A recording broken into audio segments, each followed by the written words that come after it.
অন্তত 2 ডজন সচিব করা সহ হেন কোনো জায়গা নাই যে নারীকে প্রতিষ্ঠিত করে নাই।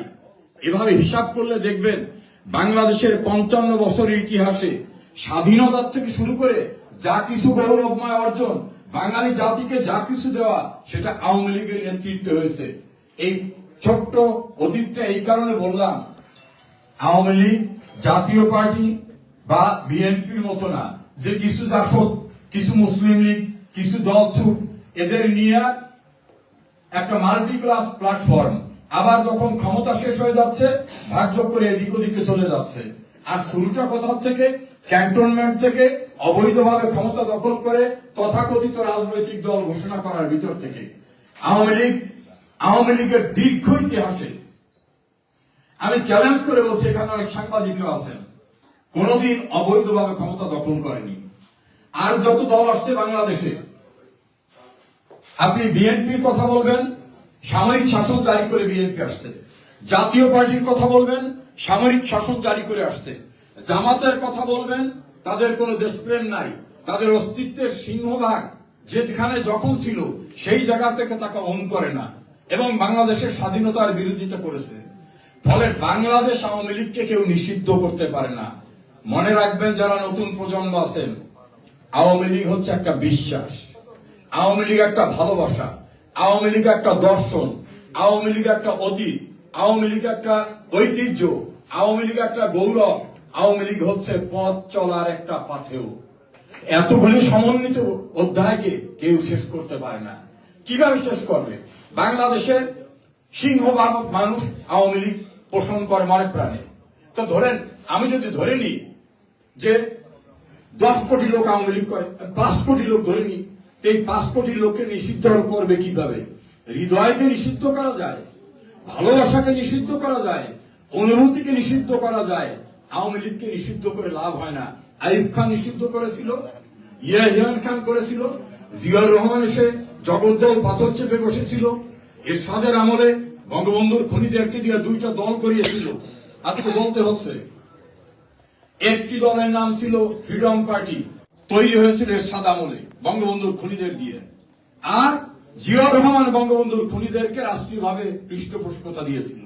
একই সঙ্গে আব্দুর রহমান বিশ্বাসকে রাষ্ট্রপতি করা, শাহ আজিজকে প্রধানমন্ত্রী করা, সিনিয়র মন্ত্রী করা, জয়পুরহাটের আব্দুল আলিমকে মন্ত্রী করা, মাওলানা আব্দুল মান্নানকে মন্ত্রী করা সহ জিয়াউর রহমানও পাকিস্তান পন্থীদের পুনর্বাসন করছিল। সেটাকে 16 কলায় পূর্ণ করেছিল তার স্ত্রী বেগম খালেদা জিয়া। মতিউর রহমান নিজামে, আলী হাসান মুজাহিদ তার ধারাবাহিকতায় সালাউদ্দিন কাদের চৌধুরী সহ অন্যদেরকে প্রতিষ্ঠিত করেছিলেন। এইভাবে বাংলাদেশটাকে কার্যত পূর্ব পাকিস্তানে পরিণত করার যা কিছু প্রচেষ্টা তার করেছে বিএনপি, জাতীয় পার্টি, অর্থাৎ আওয়ামী লীগ ছাড়া অন্য কেউ বাংলাদেশের মুক্তিযুদ্ধের চেতনাটাকে ধারণ করা, রক্ষা করার কাজটি করে নাই। সেই আওয়ামী লীগকে কেউ বিনাশ করতে পারবে না, আত্মবিশ্বাস রাখেন।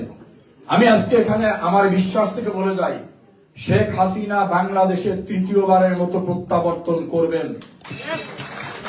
তার প্রথম প্রত্যাবর্তন ছিল 1981 সালের 17 মে, দ্বিতীয় প্রত্যাবর্তন ছিল 2007 সালের 7 মে, আর তৃতীয় প্রত্যাবর্তন হবে খুব শিগগিরই। সারা বাংলাদেশের মানুষ তাকিয়ে আছে শেখ হাসিনার জন্য। ভয়ের কিচ্ছু নাই, ধ্বংসের তাণ্ডব লীলা নয়, সৃষ্টির প্রসব বেদনা মাত্র। বিপ্লবে ত্যাগ স্বীকার করতে হয়, রক্ত দিতে হয়। 30 লক্ষ মানুষ রক্ত দিয়েছে। আমাদের মহান নেতা জীবনের প্রায় 14টা বছর কারা অন্তরালে ছিলেন। তিনি সাম্রাজ্যবাদের সঙ্গে আপোষ করেন নাই।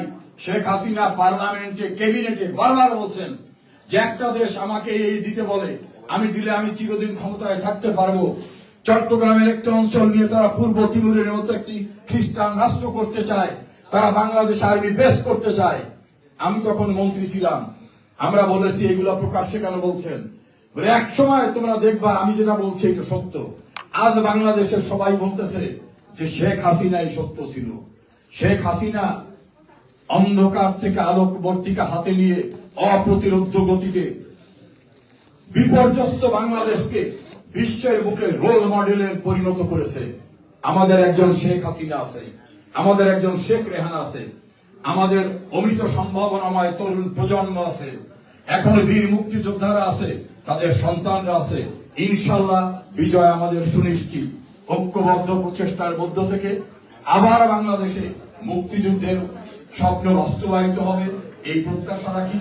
আমি আন্তরিকভাবে ক্ষমা চাচ্ছি আমাদের নেতৃবৃন্দকে রেখে আমি কথা বলে চলে যাওয়ার জন্য। আমার পূর্ব নির্ধারিত প্রোগ্রাম না হলে আমি সবার কথা শুনতাম। ইনশাল্লাহ আবার দেখা হবে। জয় বাংলা, জয় বঙ্গবন্ধু, বাংলাদেশ চিরজীবী।